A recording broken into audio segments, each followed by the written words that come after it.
Hey, what's up? My name's Cameron Doherty, and this is the Logitech MX Mechanical Mini. It's a mechanical version of their extremely popular MX Keys lineup, and I am super excited to unbox this and give it a try because it fits right exactly where I am in my keyboard journey. I've been using the MX Keys for years now.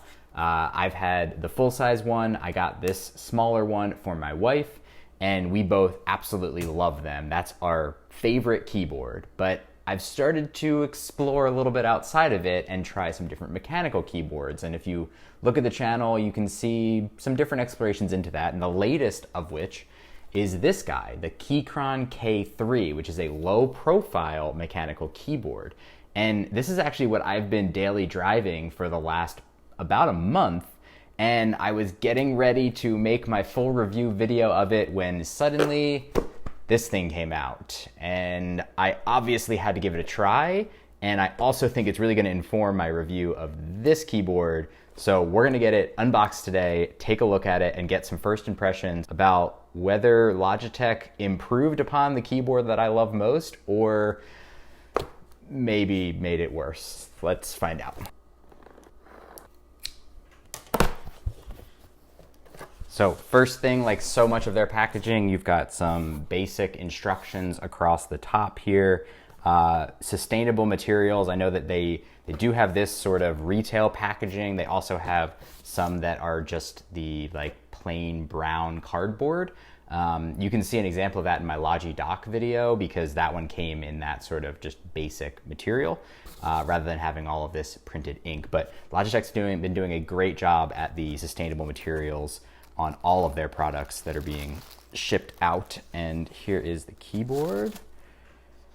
There's a whole bunch of stuff to talk about with this, and one of them is absolutely this right here, which is the Logi Bolt. So if you're curious about this thing and some issues I have with the whole keyboard ecosystem right now for Logitech, stick around because I will get to that, I promise. Instructions and the exact same, I think it's about 3 feet, like 1 meter. Yeah, so right about 3 feet, I would say USB-A to USB-C to charge it. And this is exactly the same thing that comes with pretty much all their keyboards and pretty much all of their mice. I love their little gift wrapping sort of thing. I feel like I'm getting a present every single time.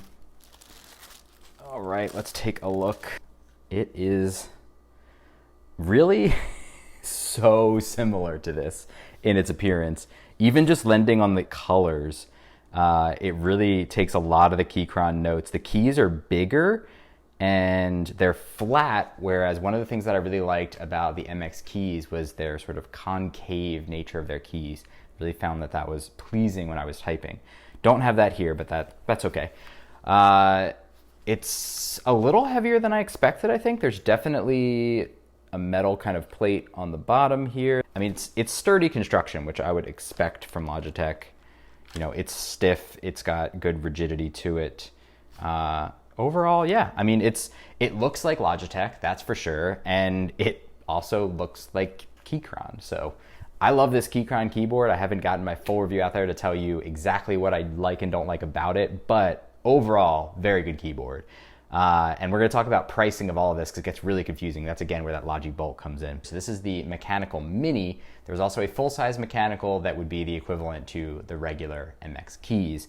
And for pricing on these, they go for $150 for this guy, the little one, and $170 if you want the full size. Now, that is high. That is expensive, especially when you start comparing it to somebody like Keychron, who I got this for about $95 including shipping. So I'm using that as my baseline point. Let's just jump right to it. I want to type on this so bad. This is the tactile, they call it tactile quiet.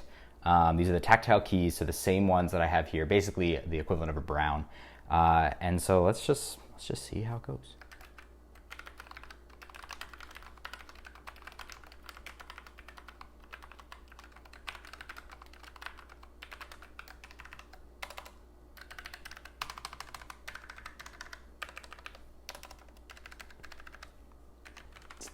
Definitely a good typing experience. Not too loud. It's definitely a different sound from what the Keychron gives you. So let's give these a listen.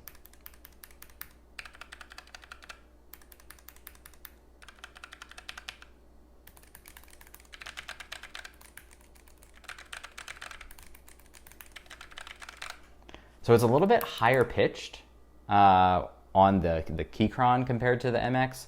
This one's a little bit more of a thump, and it sounds a little almost hollow. I don't know. I'm not sure how I feel about it, honestly. It's not bad. It's definitely not bad. And it's a good, like, the travel's great, the feel on it is nice, you know, and they are super low profile. So that's the one thing that really struck me as soon as I got the Keychron, was looking at just how thin they were able to make these keycaps and the switches and the entire board. Like, it is just insanely thin.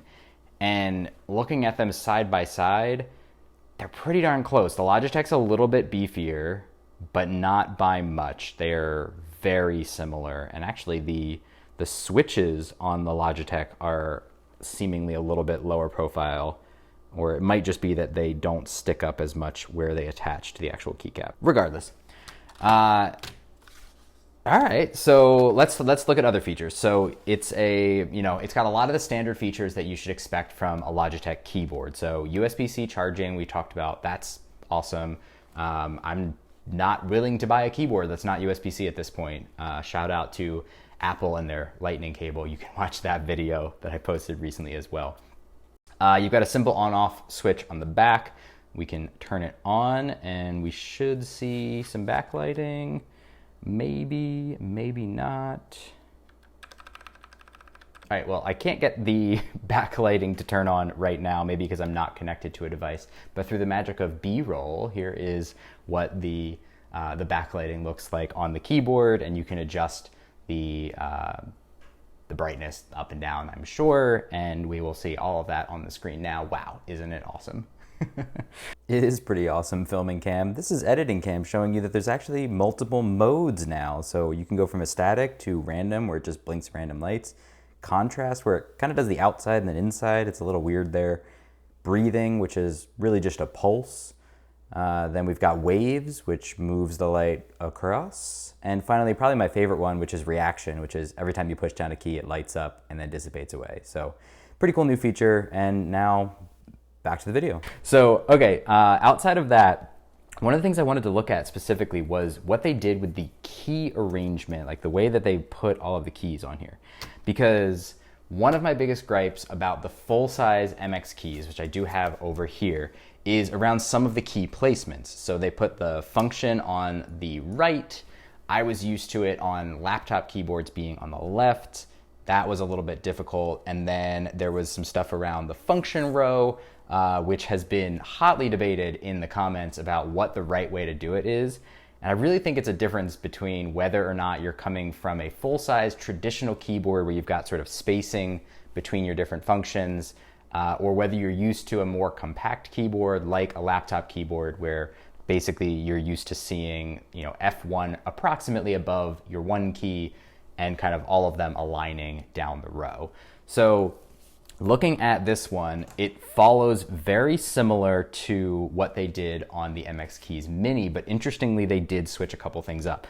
So on the function row, they stuck with the same exact structure here to the new one. And so that I like because it aligns directly the F1 with 1, F2 with 2, etc. And that's where I think if you're used to typing on a laptop, you're gonna have some muscle memory there where you're not gonna be hitting the wrong one if you're using those frequently. The thing though that has changed is the function key. And when I looked at this Mini initially, one of the things I applauded them on is that they moved the function key over to the left. And so it made for 4 keys over here compared to 2 on the right side of the spacebar, but it restored what I was used to and what I imagine a lot of people are also used to of having the function on the left. Now they've decided to move it back to the right. So I don't think they can make up their mind of which way it is or which way is right, but they have again moved the function a la the full-size MX keys back over to the right. And they have shifted everything down, and then they have also added this additional column on the left here with some navigational keys, page up, page down, home, end, and then they've got a delete button. And so On the MX Keys Mini, they do not have that extra row. They do still have the delete right above the backspace, but that extra row is super useful. I know that that is on the Keychron. I've also had some laptops that have had it, some laptops that have not had it, and I've always preferred the ones that have that there because it's really easy if you're moving around with arrow keys to quickly do, page down, page up, or something like that as you're navigating around. Just keeps it all within a single reaching area and gives you access to those buttons, which you might not have on a normal compact keyboard like the MX Keys Mini. Let's look at the function row here because I'm curious if they've changed anything across these. Okay, so they haven't lost anything, but they have added a key. So because they added that extra column and they moved the delete button over there, they do add this little magnifying glass, which I guess might control some sort of zoom. I'll need to clarify that and figure out what exactly that's controlling. But otherwise, the function layout is exactly the same as the Logitech MX Keys Mini, which is different than the full-size MX Keys. So if you're curious about that, I did a full comparison video of these two. Definitely check that out if you're looking for details on that. This new keyboard does have multi-device support, which means you can connect it to 3 different devices and you switch through it with these F1, F2, F3 buttons. So it's a little bit different. The Keychron uses a function and 1, 2, and 3 to do it, but essentially you're doing the same exact thing. Multi-device is awesome, and if this one works anything like these MX Keys, which I'm imagining that it does, it is by far the best that I've ever experienced in terms of speed of both connecting initially, reconnecting if it goes to sleep, and then also switching between devices. All 3 of them are unmatched in terms of performance on the Logitech compared to Keychron or Razer or anybody else that I have tried. They are all just slower, laggier, the systems go to sleep more, and it's harder to be productive when you're constantly having to wait for it to wake up and reconnect or to switch between devices. So that is a huge plus of any of these keyboards, not just the mechanical version. And yeah, that about covers it for the key layouts. They're pretty much what I would have expected. I'm a little bummed about moving the function button. To me, it belongs on the left. Let me know in the comments, which way do you like it? Because clearly there's a debate, I'm assuming, between whether it should be on the left or whether it should be on the right, given that it's switched now between these 3 devices. I don't know. I want it on the left personally. On the back, we have just some rubberized feet to keep it from sliding, and we also can elevate it. It says right on here 8 degrees, which is pretty cool. Let's see, that is probably about the angle that I would look for. I think most other keyboards, when I've looked at the actual degrees, have been around 9 degrees. So this is similar. But one thing I would note is that by default, it's on a bit of an angle. So maybe they don't need that extra boost because you do have some angle to it just by the very nature of how it's set up. So I think that this brings me to pricing and the Logi Bolt versus Unifying Receiver and all of the mess that comes with this. And I'm gonna try to break it down as simple as possible and explain to you why it is frustrating and a little bit confusing, and make sure that you guys know what to look for when you're making your purchase and things to consider. So the first thing to talk about is the fact that this keyboard does come with a Logi Bolt receiver. And if you've had older Logitech devices, you probably have a very similar looking one that has a slightly different logo that's called a Unifying Receiver. And basically the short of it is that the Unifying Receiver is an old standard, the Logi Bolt is a new standard. And what they're upgrading with it are things like security. There's some enterprise features that you can connect to through enterprise software, stuff that you and I probably don't have to worry about unless you run an IT shop at your company. So there's definitely a transition happening between Unifying Receiver and Logi Bolt. And right now we're kind of caught in the middle of it. And to be completely honest, I think we're caught in a really annoying spot because there is no consistency between these devices right now. So keep this in mind that this is a $15 add-on if you want it standalone. And then also keep in mind that a single Logitech device works with either a Logi Bolt or a Unifying Receiver, but not both. There are no devices that go between either or. There are also some Logitech devices that are just Bluetooth, but those are not the norm. So make sure if you're making a purchase for any of these, you understand if you're hoping to use it with one of those receivers, if you've got other Logitech devices that are already using it, you might not have an extra port to use a Logi Bolt if you already use a unifying receiver. And so just keep that in mind when you're thinking about what you're going to be using. And now let's talk about pricing. So the first thing, let's talk about the oldest one on the table. So this is the MX Keys, the full size. This originally retailed for $99. And this came out when we were rocking with the unifying receiver. I don't think Logi Bolt even existed at that point, though. Somebody could check me on that. So this came out, $99, unifying receiver, everything was going great. When this guy came out, and when I made a video about this, one of the things that I commented on was that this MX Keys Mini also went for $99. And I didn't really understand that. You're trimming it down. Also, this works with Logi Bolt, but did not include a Logi Bolt. So essentially what I was saying in that video, or what I was thinking in that video, was that this was probably overpriced.